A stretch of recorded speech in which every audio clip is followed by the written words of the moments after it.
Hello team, welcome to another ATP Geopolitics video with himself, Jonathan and Pierce. As Ukraine War news update, second part thereof for the 21st of June 2024. We're going to start with our military aid and equipment video with talk about the US and these queues for buying Patriot systems and Patriot missiles, and the idea that the US has pushed back all people buying those systems and munitions in favor of prioritizing Ukraine. There's been some confusion as to what's been going on there with regard to the systems. In fact, Financial Times released an article yesterday that now Christopher Miller, he's a Financial Times journalist, I presume he's the one who wrote it, said, apologies, amending this story as now sources are saying it is Patriot interceptors, so the missiles, that the US is announcing it will block the order of, not all systems. Official announcement to come. The US is pausing the delivery of Patriot interceptor missiles to other nations so it can fast track orders for Ukraine to bolster its air defenses against Russian attacks. And this might explain why we haven't seen any big orders for the systems coming through from Ukraine or from the US for Ukraine, because actually it's not the systems that have been prioritized for Ukraine. Ukraine definitely needs systems. They need that queue to be blocked and then an order to come through for Ukraine. I think they're desperate for them. We'll come to speak a little bit more about one possibly coming from Romania. But anyway, Christopher Miller continues. Washington has briefed all affected countries privately. Air defense exports to Taiwan are not expected to be affected. The White House looked at resequencing the delivery of air defense systems as well as interceptors and was open to doing so. But ultimately, it opted to pursue a parallel and intensive effort to get Ukraine additional existing air defense systems, the US official said. But of course, the problem is, with most systems that you procure from another nation, say, for example, Romania, it's almost certain that that nation would demand some kind of backfilling, which effectively is buying a new system anyway. Unless people have got Patriots, unless the US has got like 50 Patriots sitting in a warehouse ready to just dole out to people when they give theirs to Ukraine, then it's all about ordering new ones. And we get back to the issue that somebody needs to put in a big order for Ukraine or for each nation backfilling Ukraine for new Patriot systems. Next, it says the USA has decided to transfer all missiles currently produced for Patriot and NASAMS to Ukraine, according to the White House. So this is continuing on from that theme. National Security Council spokesman John Kirby spoke at the White House. He confirms that the administration has decided to send the Patriot interceptor missiles produced in the short term to Ukraine. This was previously reported by the Financial Times. The same applies to NASAMS missiles. So NASAMS missiles use air-to-air missiles to do their air defense. I'll come on to that in a second. The United States has decided to change the priority of the planned deliveries of Patriot missiles to foreign customers. They will be sent to Ukraine, the agency's report Kirby's words. Kirby also specified that the reprioritization will not affect Taiwan and Israel as well, so we'll add that one in. Thanks to the measure, Ukraine will receive, according to him, hundreds of missiles. The first such delivery to Ukraine will take place in the coming weeks, according to Reuters. Quite a bit of information coming there. Now, Colby Badwar adds some more detail to this concerning the AMRAAMs, the air-to-air missiles. The Biden administration will prioritize deliveries of Patriot missiles, and AMRAAMs for the NASAMS to Ukraine over pending orders to other countries. The policy will run for 16 months. They had previously made numerous commitments under the Ukraine Security Assistance Initiative to procure these missiles for Ukraine, but production lead times are lengthy due to order backlogs. So if you are putting an order through USAI, so where you're ordering from your own defense manufacturers for Ukraine, if there's 16-month backlog, or I don't know, whatever, I just saw 16 months there, but if there was, I don't know, a 12-month backlog, then yeah, brilliant, you can put those orders in, but Ukraine's not going to get those for 12 months. So you really need to work on prioritization efforts for those queues. The first missiles will begin arriving this summer. After the 16 months is up, the existing order queue will resume. It's unknown how many missiles are already on order for Ukraine. For AMRAAM, I should be able to do some math to determine how many they could theoretically receive under this policy. FMS delivery information is not available for Pac 2 or Pac 3 though, so that's foreign military sales. So a bit more info there. John Ridge says Ukraine has previously received AIM-120B AMRAAM AURs. So receiving newer AMRAAMs, likely C8, should dramatically enhance the capabilities of NASAMS and Ukrainian F-16. So without going into details about each of these missiles, the idea here is that what the US is doing will also lead to Ukraine getting the best AMRAAMs for both the NASAMS and to fire off their F-16s, because they will use the same missiles. One fires it from the ground, one from the air. When you fire from the air, you will get a longer range on those missiles because you already you've with your aircraft, you have fought gravity to get up there. You're also traveling at a fast speed as well. So when you release that missile, it doesn't have to expend lots of energy to get up to speed and to get up to altitude. Whereas where you're firing them from the ground, it has to overcome that, and that will require more power, and so the range is cut down. Anyway, US will fast-track SAM deliveries to Ukraine. Initial deliveries of new missiles will start this summer, just confirmation that that's going to happen. Now, Colby Webber adds some more, questions, I guess, more than anything. John Kirby's exact remarks shed some light here. Quote, right now, we just don't have eligible systems coming off the production line. So this is potentially true for NASAMS, assuming that Ukraine's orders are already on the front of the queue. This is something I will seek to confirm with my future NASAMS thread. If you remember, Canada ordered a NASAMS system a year ago, and that still hasn't found its way to Ukraine. It's still not being built or being built in the US. Massive delays on that. So that there's some issue concerning NASAM systems, possibly. For Patriot, it's probably not true. Raytheon doesn't only have Switzerland's order in the pipeline, but it does depend. So it doesn't only have one, but it does depend on the presence of possible offset agreements and the specific terms of each letter of offer and acceptance. Of course, the main issue remains that Ukraine can't be given priority in the production queue if they aren't even in the queue to begin with. The Biden administration must place orders with Raytheon as soon as possible. So the point is that there still appears to be no order for Ukraine for Patriots, for the system. And that's incredible because, as mentioned, you either need them for direct procurement to Ukraine or indirectly through backfilling to the nations that are going to provide a system to Ukraine. Now, here we're going to come on to Romania now. So Romania will provide a Patriot system to Ukraine. The Supreme Council of National Defense of Romania decided to donate a Patriot air defense system. We are grateful to our Romanian friends, says the Defense of Ukraine, for their unwavering support. The decision will help protect the Ukrainian people from Russian terror. Okay. All good news there. I mean, fantastic news. John Ridge says the office of the president of Romania has released a statement that the provision of a Patriot fire unit to Ukraine is contingent on identifying a replacement asset. This likely means Ukraine will not receive a Patriot FU from Romania in the near future. So that is a real challenge because Romania need to get hold of another Patriot system. Now, I presume that's likely meaning an order needs to be put in place to build a new one for Romania. I mean, the end result is if it's going to take the time to get... Well, you've got two options here. Romania gives a system to Ukraine under the proviso that they will receive one in the future from Raytheon, which means they can get one straight away to Ukraine. But obviously, if they're worried about getting one to Ukraine because it would reduce their own air defense system capabilities, then they're unlikely to do that until they get one made. And if that's the case, you might as well just order one for Ukraine straight from Raytheon. Like, if you're waiting for one from Raytheon to go to Romania, get the newest one from Raytheon and get that to Ukraine. So there's weirdness going on here, unless they get one from somewhere else. But then you're thinking, well, who's providing that other one? The US could maybe do that. Would they provide that latest one? Would this mean Romania would get a downgrade? Depends what one Romania have to give to Ukraine. Then you're thinking, well, there are these Patriots from Israel, 4 Patriot PAC-2 systems that are being rendered, well, not obsolete, but they are decommissioning them. So could they give one of those to Romania? Is that a downgrade for Romania? There's lots of questions still concerning this one from Romania.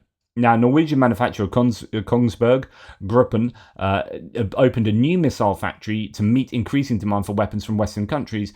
These these are guys, I mean, Norway is in co-production for NASAMS, so these are likely the missiles that can be used in NASAMS. NATO allies are boosting their production of weapons, ammunition, and missiles to supply Ukraine and replenish their own stocks. Now, big topic to get onto here. I mentioned this yesterday. This is kicking off a little bit. And this is super, super important. Why? Because, as I said yesterday, South Korea have become one of the top 10 arms suppliers in the world. They did get to 8th, I think, in 2022. They're probably higher now. Is it 5th they're at? Or I don't know. I could be wrong there. But anyway, this is incredibly important because South Korea are at war with North Korea and have been for a very long time. And they use, not only do they have a very active arms industry, but they are constantly building stuff for use, for training, and there's a lot of lubrication going on within their arms industry, and also for foreign sales to places like Poland, for example, who are buying into a lot of what South Korea do. They're also doing, so the AHS Crab is a co-production, a self-propelled gun, where they are buying a bunch from South Korea and then building them under license in Poland. So South Korea are happy to do this thing where, we recognize that you don't really want to throw all of your money into South Korea, and that's an issue for you. So if you order a bunch from us, then you can make it under license, which means that you'll have your own indigenous manufacturing going on in your country, which gives you economic stimulus. Because basically a country has a choice. Either we buy this from abroad or we do the R&D and make it here. Now you might say, but we don't have the skills to do that here. So if we are going to go abroad, you're going to prefer to buy from a company that allows you to then make in your own country. So this is very clever of the South Koreans. Although, ideally they want everything to be manufactured in South Korea. If they're competing against, say, I don't know, Rheinmetall or the manufacturer of Leopard 2s, right? You say, well, Leopard 2 manufacturer is going to make it all in Germany.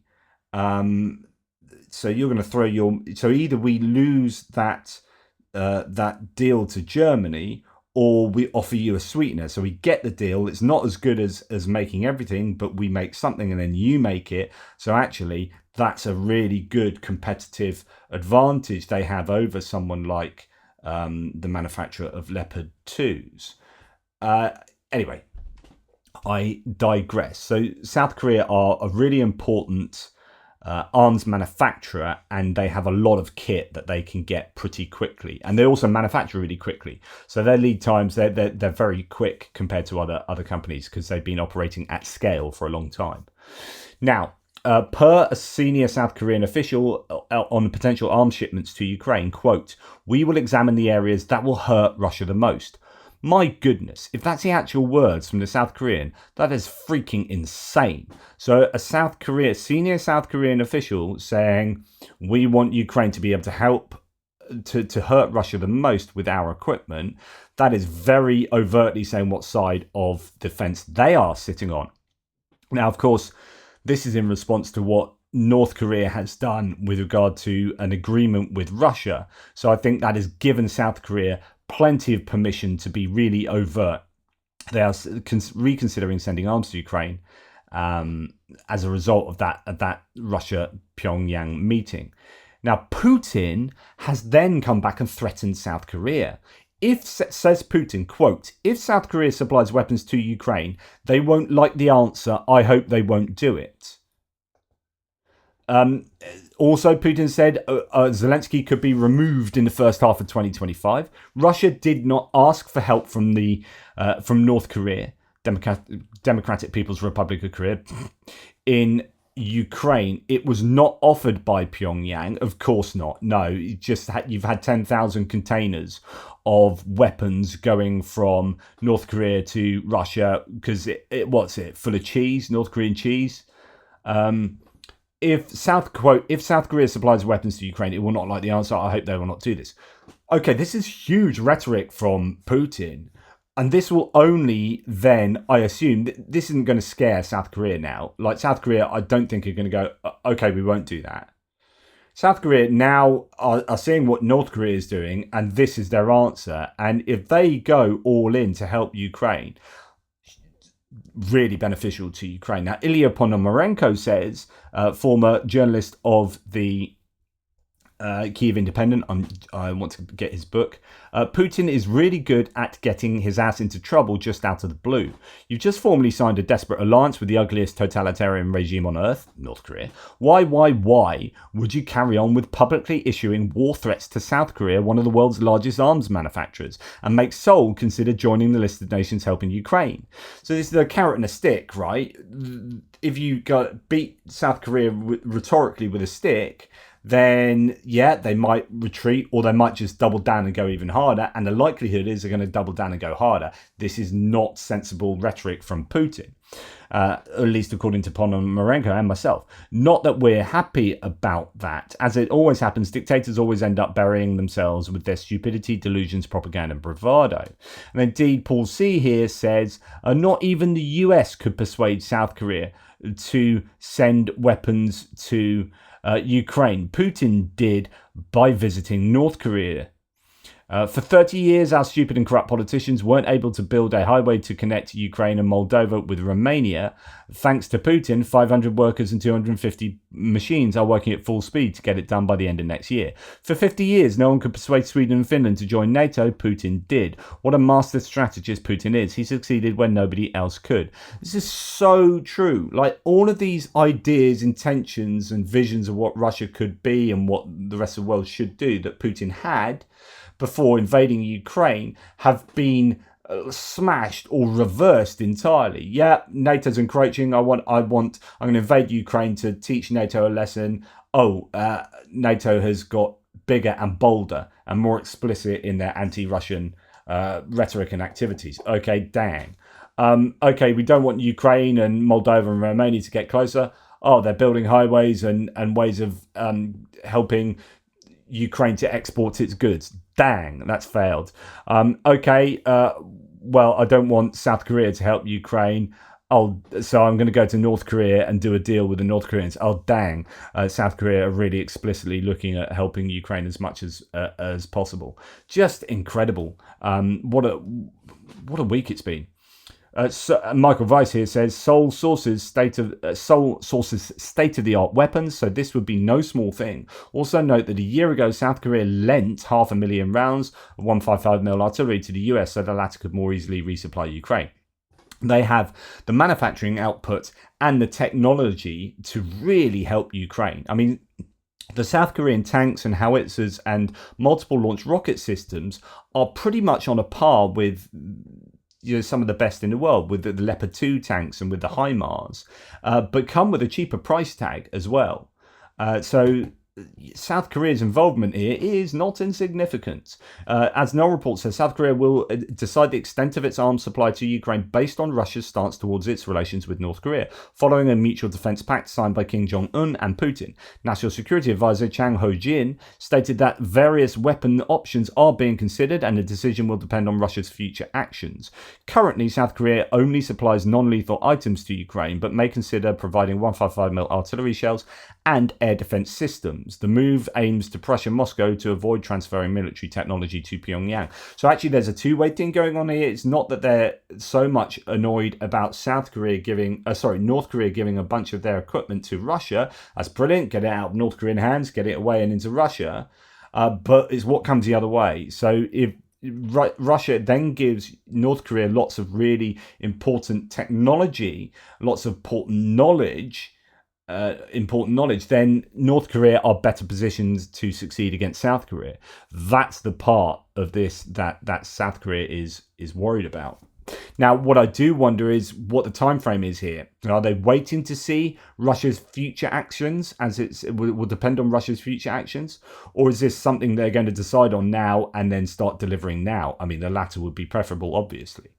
Now, moving across back to Europe, Rheinmetall, Germany's big old, or becoming even more powerful, I think, now that it's been so involved in Ukraine's war efforts. Rheinmetall, the defense manufacturer, Germany is going to procure 8.5 billion euros in artillery ammunition, the largest single procurement ever of that kind. The delivery will start in the beginning of 2025 and will contain 155mm artillery shells of all kinds. Aside from the German army, it will also be delivered to Ukraine, Estonia, Denmark and the Netherlands. This is big. It will ensure that Rheinmetall will scale up production and that the piecemeal delivery will be a thing of the past. This has been a problem across the whole first year and a half of this war, is that, so I've talked about this previously, the US has had an advantage whereby much of their manufacturing is either state-owned or state-controlled in the US of artillery ammunition. And as a result, they don't have to consider these sorts of variables and demands that free market enterprises would have to consider when they're making decision whether to build a new product or more of this product. So when you are a capitalist enterprise, you're thinking, right, we're not going to put this investment in place of buying new capital, buying new machinery and new plants and spend $20 million building up our ability to build new shells if we don't know that we're going to get those orders in 5 years' time. Like that 20 million or 1 billion or whatever it is dollar investment, it will be poorly spent if we haven't sorted out a long-term strategy and predicted long-term orders and so on and so forth. Now, although the private sector is more dynamic, it is also beholden to financial constraints that the public sector isn't. So if a government says, right, what's super important is not making a profit, we're not interested in making a profit on selling our on ammunition, because we're not selling the ammunition, we're either giving it or using it ourselves. So what's important to us is our geopolitical strategy, or the war involved in, or the war they're involved in. So they need an absolute ton of this stuff.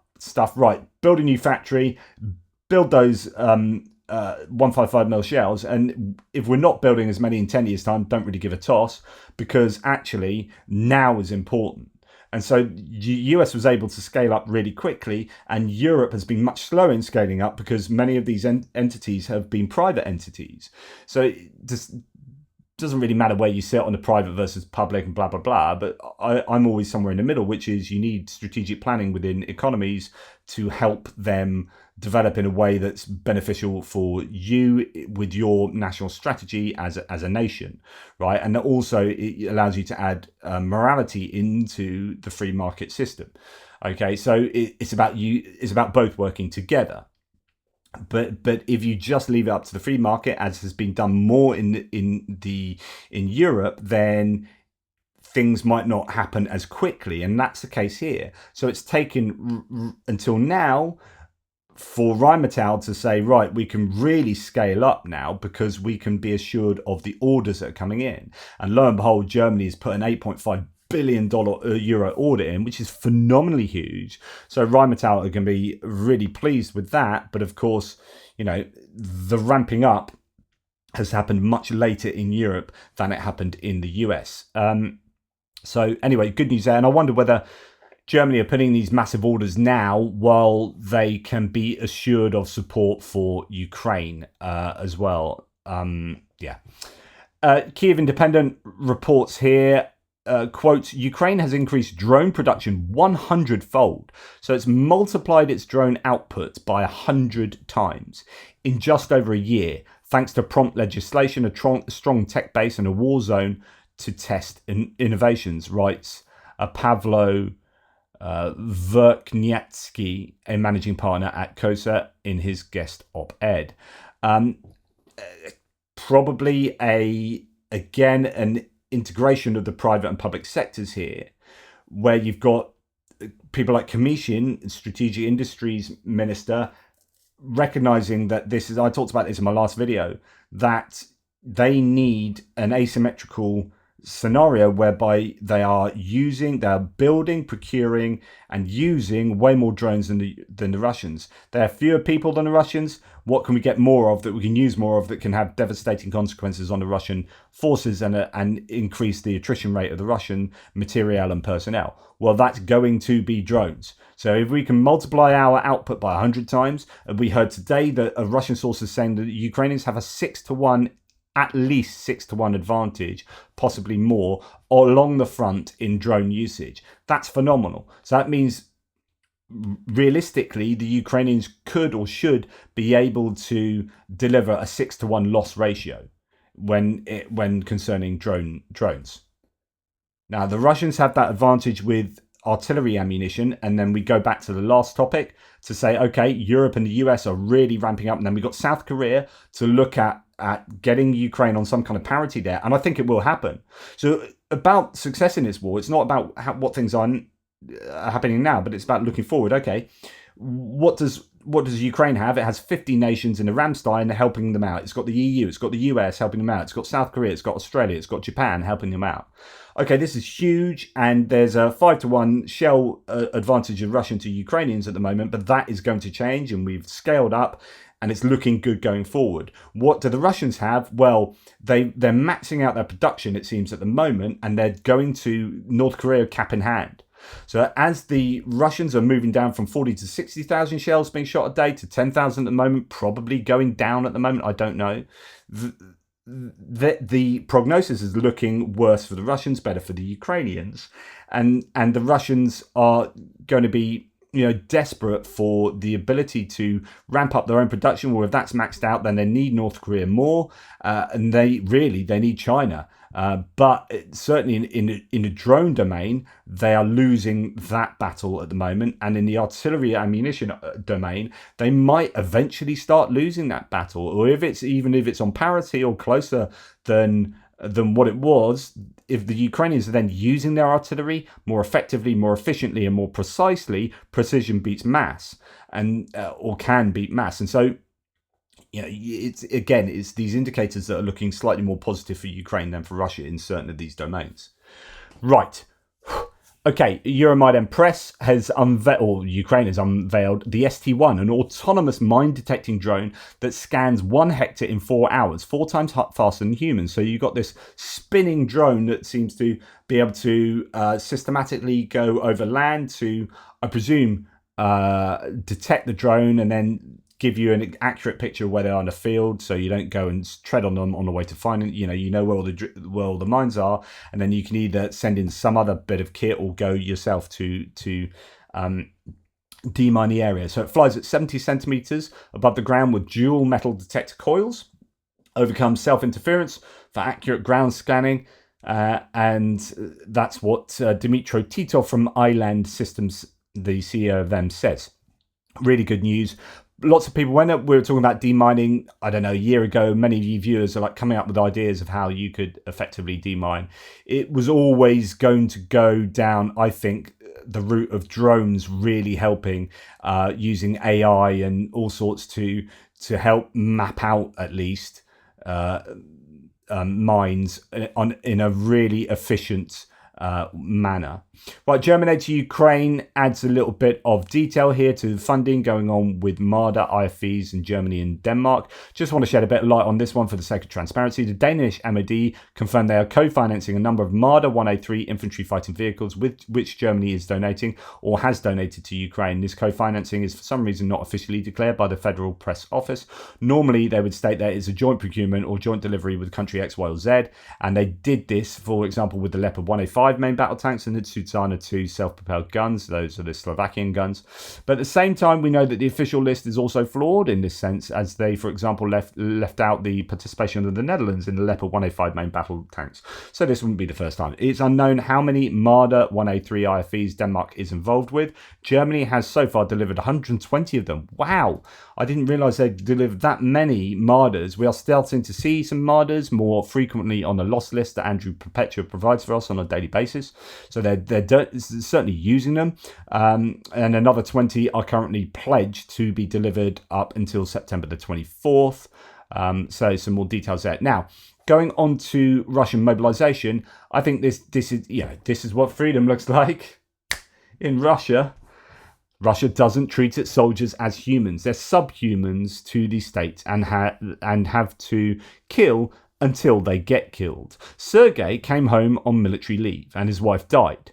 Now the Russian government sends him to the front and his daughter to an orphanage. Family values, they say. I mean, it's not ideal for social cohesion in Russia, is it? Where a guy has been fighting on the front line, comes home on leave, wife dies from something or other. And then instead of the state saying, oh, okay, you need to stay home to look after your daughter, she has no parental care now, the state says, no, mate, you're going back to war, we'll ship her off to an orphanage.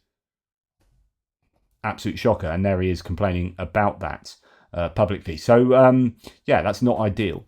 2 men have been charged with terrorism offences in Poland after trying to drum up support for Wagner's mercenary group. The Russians Andrei G and Alex T were caught after being outed on social media posting hundreds of stickers trying to recruit members to Wagner. Poland, as many of these, East Germany, of course the Balkan areas and Eastern Europe in general are a hotbed for Russia, because despite there are many people in those areas really despising Russia, there are also many people in those areas fondly remembering the Soviet era, or at least being propagandized to think that Russia is the way to go. And so this is a hotbed for potential recruitment. And again, it shows how desperate I think Russia are. They're trying to drum up as many foreign fighters as possible because they don't want to use their own fighters. Families will get upset and put pressure politically, domestically on the Kremlin and thus Putin. Anyway, thanks for watching. Really appreciate your support. Please like, subscribe and share. If you haven't pressed like and hit the bell and, I don't know, done all that stuff, then what planet are you on? No, really appreciate that. Hopefully this was useful information. I probably need to give my brain and voice box a rest and go and have a good long cup of tea. Take care, y'all. Speak soon.